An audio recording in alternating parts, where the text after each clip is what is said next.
Okay, somebody asked me a question about the geometry of the bipolar coils.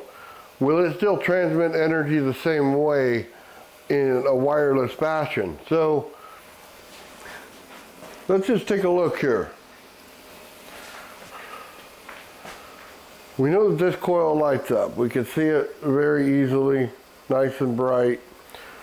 We know that bring it over here, we get light.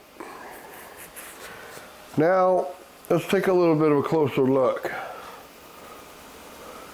If it brightens up, oh, there it goes. You can see the plasma too. There's no problem there. So let's zoom in on this.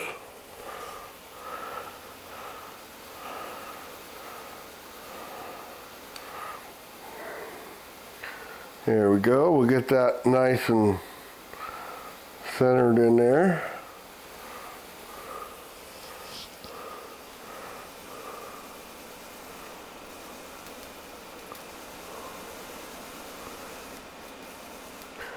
We're getting plenty of arcing, plasma, a lot of burning.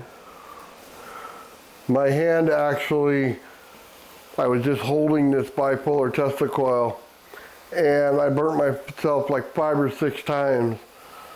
And it was because it was getting plenty of energy sitting next to this other Tesla coil. Let's back up a little bit and let's take a look at it.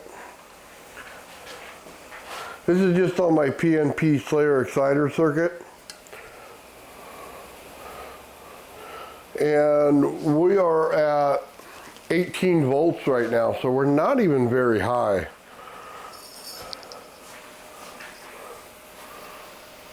Yeah, there's plenty of energy in it.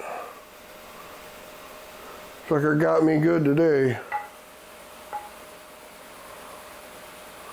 It shows up there. You can definitely see it there. And obviously we know this one works just fine.